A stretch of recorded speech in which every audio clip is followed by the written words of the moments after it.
পশ্চিমবঙ্গের বিধানসভা নির্বাচনের ফল প্রকাশিত হয়েছে এবং বর্তমান প্রাপ্ত ফলাফলের ভিত্তিতে এটা মোটামুটি নিশ্চিত যে বিজেপি পশ্চিমবঙ্গে সরকার গঠন করতে যাচ্ছে। এবং এই বিষয়টা, বিজেপির সরকার গঠনটা ইতিহাসে প্রথমবারের মতো পশ্চিমবঙ্গে বিজেপি সরকার গঠন করতে যাচ্ছে। এর পূর্ববর্তী সময়ে পশ্চিমবঙ্গের বিভিন্ন রাজনৈতিক দল সরকার গঠন করেছে, যেমন হচ্ছে প্রথম দিকে ছিল কংগ্রেস, তারপরে বামরা এসেছে ক্ষমতায়, সর্বশেষ মমতা ব্যানার্জির নেতৃত্বে তৃণমূল কংগ্রেস ক্ষমতায় ছিল।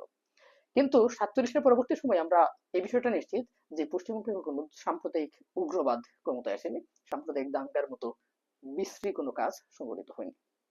কিন্তু বিজেপির সরকার যেটা গঠিত হতে যাচ্ছে, এবং সেটা যদি শুভেন্দু অধিকারীর মতো একজন মৌলবাদী ব্যক্তিত্বের অধীনে সরকারটা গঠিত হয়, তাহলে পশ্চিমবঙ্গের মুসলমানদের উপর কি ধরনের নির্যাতন হইতে পারে আপনি নিশ্চিত থাকতে পারেন কি হইতে পারে।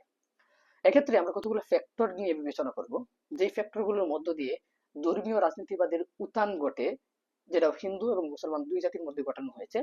উত্থান ঘটানোর মধ্য দিয়ে মুসলমানদের যে সফট কর্নার ছিল, সাধারণ বাঙালিদের যে সফট কর্নারের জায়গাটা ছিল, সেটা কিভাবে নষ্ট করে দেওয়া হয়েছে। তো চলুন সেই বিষয়গুলো সম্পর্কে জানি, কারণ প্রত্যেকটা বিষয় আমাদের বাংলাদেশের ভবিষ্যৎ রাজনীতি থেকে শুরু করে দক্ষিণ এশিয়ার ভবিষ্যৎ রাজনীতির সাথে খুব ওতপ্রোতভাবে জড়িত। তো চলুন শুরু করি। বিষয়টা হচ্ছে যে গত কয়েকদিন যাবৎ, কয়েক বছর যাবৎ যদি বলি, যে ভারতের রাজনীতিতে, পশ্চিমবঙ্গের রাজনীতিতে হট টপিক হচ্ছে বাবরি মসজিদ। এবং হুমায়ুন কবির যে প্রত্যাশা নিয়ে তিনি বাবরি মসজিদের শব্দটা উত্থাপন করেছিলেন, যে ওনার নাম হুমায়ুন কবির এবং বাবরি মসজিদের বাবার যে বিষয়টা, বাবরি মসজিদ থেকে হুমায়ুন বাদশাহ থেকে সেই বিষয়টা তিনি কি জানি বললেন। তো সেখান থেকে তিনি হচ্ছে বাবরি মসজিদ পশ্চিমবঙ্গে জাগিয়ে তুলতে চান। খুব ভালো একটা উদ্যোগ, কিন্তু এখানে কন্ট্রোভার্সির জায়গাটা, তিনি বললেন যে বাবরি মসজিদ গড়ে তোলার মধ্য দিয়ে তিনি নিজে একটা রাজনৈতিক দল সংগঠন করবেন, এবং সেই রাজনৈতিক সংগঠনটা ভবিষ্যতে মুসলমানদের জন্য আলাদা করে নেতৃত্ব দিবে, যেখানে মুসলমানরা তাদের দাবি দাওয়াগুলো সাধারণ মানুষের মধ্যে তুলে ধরতে পারবে, মুসলমানরা আলাদাভাবে নিজের দাবি দাওয়াগুলো উপস্থাপন করতে শিখবে।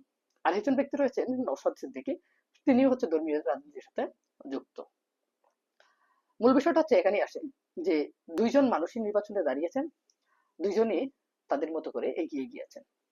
এর ফলে দেখা যাচ্ছে যে হুমায়ুন কবিরের যে স্বপ্নটা ছিল যে তিনি মুসলমানদের একক ভোট পেয়ে একক নেতৃত্ব প্রতিষ্ঠা করবে, সেই স্বপ্নটা কিন্তু এখন পর্যন্ত বাস্তবে রূপদান করেনি। কারণ এককভাবে তার কোনো আসনেই তিনি জয়লাভ করতে পারেননি এখন পর্যন্ত, এক দুইটা ব্যতিক্রম বাদে। কিন্তু এর ফলে যে বিষয়টা হয়েছে, সেই বিষয়টা হচ্ছে যে মমতা ব্যানার্জি মুসলমানদের যে একচেটিয়া ভোটটা পেত, এবং তার নিজস্ব হিন্দুদের মধ্যে যে ভোট ব্যাংকটা ছিল, সেই ভোট ব্যাংকটা কিন্তু অনেকটাই নষ্ট হয়ে গিয়েছে। এবং এর কারণে দেখা গিয়েছে যে অনেক অনেক আসনে মমতা ব্যানার্জি নিশ্চিতভাবে হেরে যাবে। আরেকটা বিষয় হচ্ছে যে বাবরি মসজিদের যে ইস্যুটা, সেই ইস্যুটা নিয়ে সাধারণ হিন্দু সমাজের মধ্যে কিছুটা ধর্মীয় উগ্রবাদের সৃষ্টি হয়েছে, এবং এই সামান্যতম উগ্রবাদ তাদেরকে বিজেপির প্রতি, যদিও অনেকে বিজেপিকে সাপোর্ট করেনি, কিন্তু বাধ্য হয়ে এই নির্বাচনের মতো তারা অনেকেই ভোট দিয়েছে, অস্বীকার করার কোনো কারণ নেই। এখন কথা হচ্ছে যে নৌশাদ সিদ্দিকীর মতো মানুষগুলা বা হুমায়ুন কবিরের মতো মানুষগুলা সত্যি কি মুসলমানদের পক্ষে কাজ করেছে? আপনি যদি বলেন যে সরাসরি বাবরি মসজিদ ইস্যুটা দিয়ে সবটাকে বিবেচনা করেন, মনে হইতেই পারে যে না, তারা সাধারণ মানুষের পক্ষে কাজ করেছে। কিন্তু আমরা যদি কোর বিষয়টাকে দেখি, তাহলে আমাদের কাছে অনেক কিছু পরিষ্কার হবে। রিপাবলিক বাংলার মতো একটা টিভি চ্যানেল, যেটার সাথে নওশাদ সিদ্দিকী এবং হুমায়ুন কবিরের একটা আত্মিক সম্পর্কের মতো আপনি দেখবেন, তাদের ভালো একটা সম্পর্ক দেখতে পাবে। কিছুদিন আগে যে গুঞ্জনটা হলো যে বিজেপির সাথে হুমায়ুন কবির 1,000 কোটি টাকার একটা ডিল করেছে, আই এম নট শিওর যে এটা সত্যি কিনা। যদি সত্যি হয়ে থাকে তাহলে আপনি জানবেন যে তারা কি করতে চাচ্ছে। যদি তৃণমূলের সরকার থাকতো পশ্চিমবঙ্গে, কোনো ক্রমে হলেও বাবরি মসজিদ হয়ে যেত। কিন্তু যদি বিজেপির সরকার আসে, আই থিঙ্ক সেটা হবে কিনা শিওর না। এখন বিষয়টা হচ্ছে যে 5 বছরের জন্য তো বিজেপি সরকার গঠন করতে যাচ্ছে, কিন্তু এই সরকার থেকে শুধুমাত্র 5 বছরের, নাকি এটা অনেক বেশি দীর্ঘায়িত হইতে পারে। এই ক্ষেত্রে আমরা আসামের বিষয়টাকে উল্লেখ করব, যে আসামে বিজেপি কিভাবে সরকার গঠন করছিল, এবং 2016 সালের পর থেকে আজকে তারা কিভাবে হচ্ছে যুগের মতো সেই বিষয়টাকে ধরে রাখছে। বিষয়টা হচ্ছে যে বিজেপির পূর্ববর্তী সময়ে আসামে হেমন্ত বিশ্ব শর্মার অধীনে যে সরকার গঠিত আছে, তার পূর্ববর্তীতে কিন্তু আসামে কংগ্রেসের সরকার ছিল। কিন্তু কংগ্রেসের সরকার পতনের পরবর্তী সময়ে সেখানের মুসলমান, এখানে একটা বিষয় মনে রাখবেন যে আসামের মুসলমান সংখ্যা কিন্তু 40%, আর পশ্চিমবঙ্গের মুসলমানদের সংখ্যা হচ্ছে 27 থেকে 30%-র মধ্যে। অর্থাৎ একবার বিজেপি এই আসামে ক্ষমতা নেওয়ার পরবর্তী সময়ে সেখানকার ক্ষমতা কোনো লিবারেল গোষ্ঠী পায়নি, এবং এখন পর্যন্ত এই যে এই নির্বাচন হলো, আজকে যে রেজাল্ট দিচ্ছে সেখানেও হেমন্ত বিশ্ব শর্মা এগিয়ে রয়েছে। তার মানে আশা করা যায় যে হেমন্ত বিশ্ব শর্মা এইবার হচ্ছে ক্ষমতায় চলে যাচ্ছে। এর ফলে দেখা যাচ্ছে যে যেই জাতিগোষ্ঠী একবার ধর্মীয় উগ্রবাদের স্বাদটা পাচ্ছে, তারা খুব সহজেই সেটা থেকে বের হয়ে আসতে পারে না। এটা হচ্ছে একটা সার্কেলের মতো।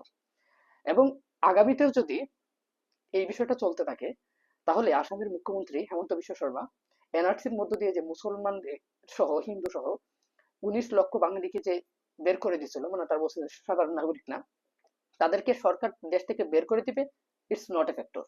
কিন্তু ওই মানুষগুলোর উপরে তারা যে নির্যাতন করছে এবং ভবিষ্যতে যে তারা সেই নির্যাতনটা কন্টিনিউ করবে, সেটা আপনি নিশ্চিত থাকতে পারবেন। সেই সাথে পশ্চিমবঙ্গে যে 19 লক্ষ মানুষকে, এই 90 লক্ষ মানুষকে এসআইআর এর মধ্য দিয়ে ভোটার তালিকা থেকে নাম বাদ দেওয়া হয়েছে, যেখানে 31 লক্ষ মুসলমান এবং 57 লক্ষ হিন্দু জনগোষ্ঠী রয়েছে, সেই মানুষগুলোকে যদি আন্তর্জাতিক আইনের জন্য বের করে নাও দেয়, তাহলে আপনি এটা নিশ্চিত থাকতে পারেন ওই মানুষগুলোর সাথে পশুর মতো আচরণ করবে। অর্থাৎ আমরা আমাদের পার্শ্ববর্তী দেশের মধ্যে খুব বাজে একটা অবস্থা হিন্দু মুসলমান নির্বিশেষে আমরা দেখতে পাচ্ছি। কিন্তু এই যে হিন্দু মুসলমানের যে দুর্যোগের অবস্থাটা দেখতে পাচ্ছি, এটার দায় শুধুমাত্র হিন্দু নেতৃত্বের তা আপনি বলতে পারবেন না। এটার দায়ী মুসলমান নেতৃত্বের আছে, তাদের ধর্মীয় আবেগটাকে সূক্ষ্মভাবে ব্যবহার করা হয়েছে, সেই বিষয়টাও আছে। সুতরাং এক পক্ষে দোষ দেওয়ার কোনো কারণ নাই, এবং দোষ দেওয়া যাবেও না।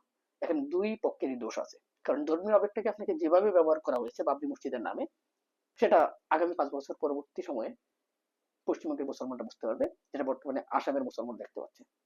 কারণ হেমন্ত বিশ্ব শর্মার থেকে শুভেন্দু অধিকারী কিন্তু আরো অনেক বেশি মৌলবাদী।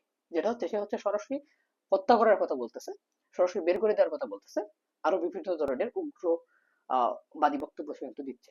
সুতরাং পশ্চিমবঙ্গের রাজনীতি সহ দক্ষিণ এশিয়ার রাজনীতিতে যদি ধর্মীয় রাজনীতি উত্থান ঘটে, সেটা বাংলাদেশে হইতে পারে, পশ্চিমবঙ্গে হইতে পারে, মায়ানমারে হইতে পারে, যে কোনো কান্ট্রিতে হইতে পারে, তাহলে সেই জনগোষ্ঠীর জন্য ক্ষতিকরী হবে। আপনি যে কোনো ধর্মের হোক না কেন, ধর্ম উগ্রবাদ হচ্ছে শব্দটা এমন, যেটা হচ্ছে যে কোনো মানুষের বিরুদ্ধে ব্যবহৃত হইতে পারে। অর্থাৎ আপনি তার মতাদর্শের বিরুদ্ধে গেলেন, সে আপনাকে কামড় বসান। আপনি কি মুসলমান, Hindu, it's not a matter. সে হচ্ছে তার মতাদর্শ। কারণ হচ্ছে ধর্মীয় রাজনীতি যখন যায়, তখন ব্যক্তিগত লোভ লালসা আকাঙ্ক্ষা, সেটা হচ্ছে সবটা ধর্মের যে কভারেজ দ্বারা সেটা পূর্ণ হয়ে যায়। তখন সে যেটাই করে না কেন সেটা ধর্ম দিয়ে ব্যাখ্যা করতে চেষ্টা করে, এবং এটাই হয় যেটা হচ্ছে পশ্চিমবঙ্গ সহ সারা ভারতে কয়েক বছর যাবৎ হয়ে আসছে। তো এটা হচ্ছে আপনাদের সম্পূর্ণ বিবেচনাধীন যে ভবিষ্যৎ রাজনীতির ক্ষেত্রে শুধুমাত্র ধর্মীয় আবেগটাকে ব্যবহার করবেন, নাকি আর গভীরে কি আছে সে বিষয়টাকে একটু চিনে জেনে বুঝে সেটাকে ব্যবহার করবেন। তো দ্যাটস অল অ্যাবাউট। দেখা হচ্ছে আমাদের পরবর্তী কোনো ভিডিওতে। আরেকটা যে মেসেজটা আমি দিতে চাচ্ছি, যদি সরাসরি বলতে চাই, ধর্মীয় আবেগের থেকে পূর্ববর্তী চলমান ঘটনাগুলোকে একটু বেশি বিবেচনা করা উচিত একজন সাধারণ নাগরিক হিসেবে। তো ধন্যবাদ সবাইকে।